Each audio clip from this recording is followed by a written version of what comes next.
আসসালামু আলাইকুম বন্ধুরা, কেমন আছেন সবাই? আশা করি ভালো আছেন। আমরা সিএসএস এবং আরো অ্যাডভান্স লেভেলের কাজ শেখার জন্য আমরা আমাদের এডিটরটিকে আস্তে আস্তে প্রস্তুত করে নিচ্ছি। তো সাইড বার থেকে কিভাবে এইচটিএমএল ফাইল এবং সিএসএস ফাইল আমাদের এডিটরে আনতে হয় আমি গত পর্বে দেখিয়েছিলাম। সিএসএস ফাইলে ক্লিক করলে সিএসএস ফাইলটি চলে আসবে। এই সিএসএস ফাইলটি চলে আসছে। এখান থেকে আমরা এখানে নিয়ে ছেড়ে দেবো সিএসএস ফাইলটি, কারণ যেহেতু সিএসএস ফাইলটি আমরা আমাদের ডান পাশে রেখে কাজ করব। এখন এইচটিএমএল ফাইলটি ক্লিক করলাম। দেখতে পাচ্ছেন আমাদের এইচটিএমএল ফাইলটি আমাদের বাম পাশে, এডিটরের বাম পাশে চলে আসছে। আর আমরা এডিটরকে দুই ভাগে কিভাবে ভাগ করে নিব সেটা জানি। এখানে ভিউ থেকে লেআউটে এসে দুটি কলাম নেবেন, তাহলে এইভাবে এডিটরটি দুই ভাগে বিভক্ত হয়ে যাবে, যা আমি গত পর্বে দেখেছিলাম। এইচটিএমএল এর বেসিক স্ট্রাকচার লিখতে হবে। এইচটিএমএল শুরু করতে হবে, ব্যাকস্ল্যাশ দিলেই শুধু বাকি লেখাটা চলে আসবে। এই এডিটর অনেক ধরনের সুযোগ সুবিধা আছে। আমি আস্তে আস্তে আপনাদেরকে সকল সুযোগ সুবিধা দেখিয়ে দেব। তো দেখতে পাচ্ছেন এখানে আমরা এইচটিএমএল লিখলাম, ব্যাকস্ল্যাশ দিলে দেওয়ার সাথে সাথে বাকি লেখাটুকু চলে আসছে। তো এর সাথে আরো বেশি সুবিধা আছে। সেই সুবিধাটা পেতে হলে আমাদেরকে একটু গুগলে যেতে হবে। গুগলে যেয়ে এখানে টাইপ করতে হবে ইনস্টল প্যাকেজ কন্ট্রোল। লিখলে চলে আসবে install package control Sublime text 3। তারপরে এখানে এই লিংকে আসবেন, ইনস্টল প্যাকেজ control.io/installation। এখানে ক্লিক করি। এখানে ক্লিক করার পর এরকম কিছু কোড দেখতে পাবেন। এটা হচ্ছে সাবলাইম টেক্সট 2 এর জন্য, এটা হচ্ছে সাবলাইম টেক্সট 3 এর জন্য। তো আমরা যেহেতু সাবলাইম টেক্সট 3 ব্যবহার করছি, সেহেতু আমাদেরকে এই কোডগুলো কপি করতে হবে। এই কোডগুলো কপি করলাম। এবার আমরা আমাদের এডিটরে চলে যাই। এডিটরে এসে ভিউতে যাব, ভিউ থেকে এখানে এসে শো কনসোলে যাব। শো কনসোলে এসে তারপর এখানে একদম নিচে এই রেখাটির নিচে দেখতে পাচ্ছেন, সাদা রেখাটির নিচে এসে পেস্ট করে দেব। পেস্ট করে এন্টার প্রেস করব। একটু অপেক্ষা করুন, একটু অপেক্ষা করতে হবে, কারণ এই কোডগুলো আস্তে আস্তে এক্সিকিউট হবে। দেখতে পাচ্ছেন আমাদের কোডগুলো এক্সিকিউট হয়ে যাচ্ছে। এখন আসুন আমরা এখান থেকে আসবো প্রেফারেন্সে, কোডগুলো এক্সিকিউট হয়েছে কিনা বোঝার জন্য। হ্যাঁ, আমাদের কোডগুলো সাকসেসফুল এক্সিকিউট হয়েছে। কারণ কোডগুলো যদি এক্সিকিউট না হতো তাহলে এখানে প্যাকেজ কন্ট্রোল নামের এই অপশনটি আসতো না। এই প্যাকেজ কন্ট্রোল অপশনটি পূর্বে ছিল না। যখন আমরা প্যাকেজ কন্ট্রোল ওয়েবসাইট থেকে যখন আমরা এই কোডগুলো এনে শো কনসোলে পেস্ট করেছি, ঠিক তখনই এখানে এই প্যাকেজ সেটিং এবং প্যাকেজ কন্ট্রোল অপশনটি চলে আসছে। তো আমরা এখানে প্যাকেজ কন্ট্রোলে ক্লিক করব। তারপর এই ধরনের একটি ইন্টারফেস চলে আসবে আপনাদের সামনে। এখানে লিখতে হবে ইনস্টলে চলে আসছে, দেখতে পাচ্ছেন। ইনস্টল প্যাকেজ কন্ট্রোলে ক্লিক করলাম। এখানে লক্ষ্য করে দেখুন লোডিং হচ্ছে। লোডিং শেষ হওয়ার পূর্ব মুহূর্ত পর্যন্ত একটু অপেক্ষা করবেন। আমরা একটু অপেক্ষা করি।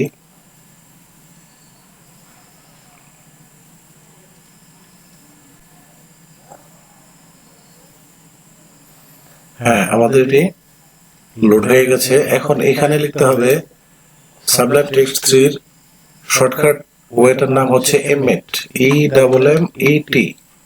emmet লিখে এন্টার প্রেস করবেন। দেখতে পাচ্ছেন এখানে লোড হচ্ছে এবং আমাদের ইনস্টলেশন কমপ্লিট।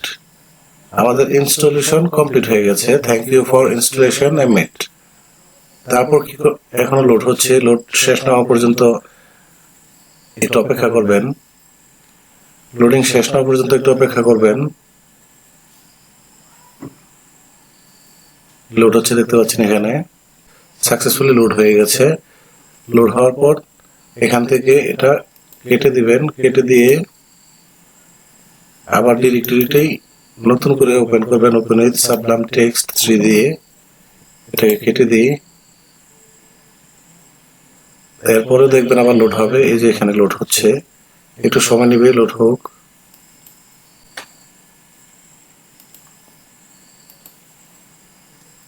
সময় নিচ্ছে, একটু লোড হচ্ছে। দ্বিতীয়বার যখন আবার আপনি ডিরেক্টরি ওপেন করবেন তখন এরকম লোড হতে পারে। লোড শেষ না হওয়া পর্যন্ত অপেক্ষা করবেন। হ্যাঁ, সাকসেসফুলি লোড হয়ে গেছে। এখন আমাদের এডিটরের প্রথম কাজ হচ্ছে আমাদের এডিটরটি দুটি ভাগে বিভক্ত করে ফেলা। 2 কলামস নিলাম, style.css নিলাম, index.html। এখানে এই সমস্যাটি হয় অনেক সময়।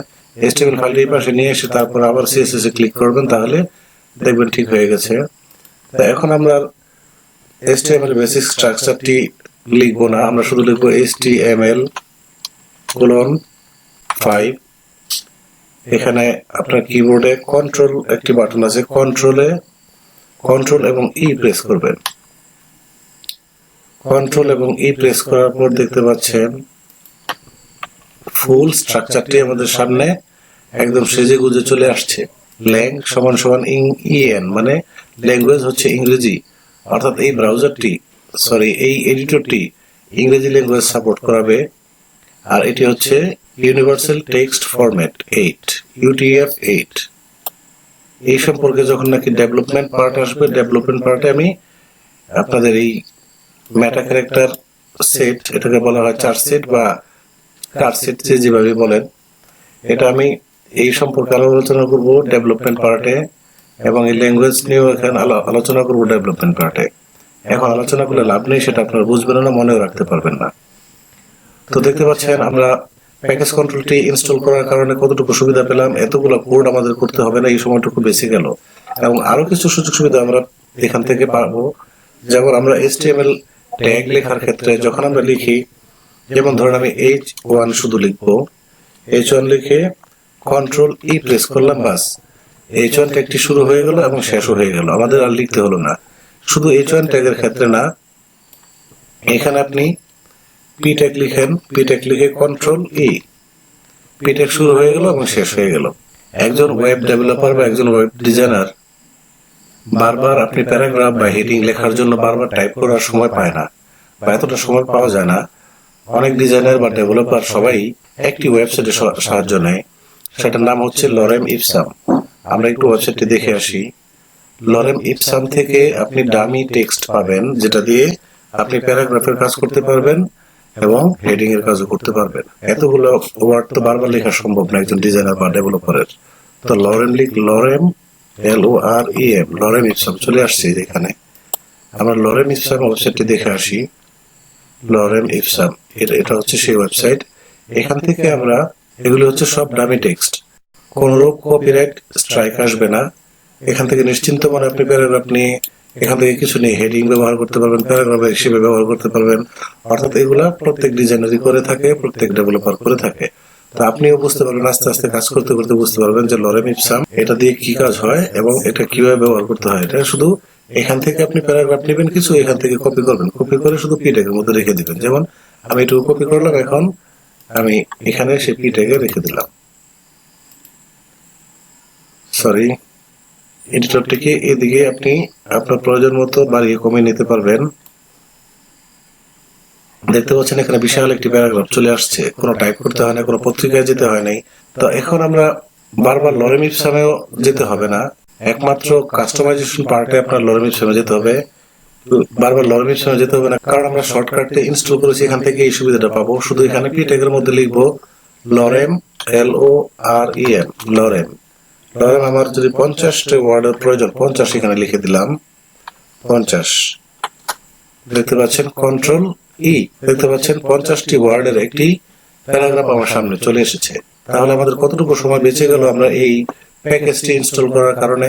এখন বুঝতে পারছেন যে সাবলাইম টেক্সট 3 একটি ডিজাইনার বা ডেভেলপার বান্ধব এডিটর। তো এই জন্য আমরা একটু কষ্ট করে সেট আপ করে নিলাম। তো বন্ধুরা, আজকে এ পর্যন্তই, কারণ অনেকগুলো এখানে শর্টকাট আছে। আমি আগামী পর্বে আপনাদেরকে সবগুলো শর্টকাট দেখিয়ে দিব। এই শর্টকাট গুলো ঠিকঠাক মতো ব্যবহার করতে পারলে আপনার ওয়েবসাইট ডিজাইন বা ডেভেলপমেন্ট করার জন্য অনেকটাই বলা চলে সময় কমে যাবে, অনেকটা সময় কমে যাবে। তো দেখা হবে আগামী পর্বে। সে পর্যন্ত ভালো থাকবেন, সুস্থ থাকবেন, এবং আমার ভিডিওটি যদি ভালো লাগে বা আমার ভিডিওতে কোথাও ভুল দেখলে অবশ্যই আমাকে ধরিয়ে দিবেন। যদি ভালো লাগে তাহলে লাইক, কমেন্ট, শেয়ার ও সাবস্ক্রাইব করবেন। দেখা হবে আগামী পর্বে। ভালো থাকবেন, সুস্থ থাকবেন। আল্লাহ হাফেজ।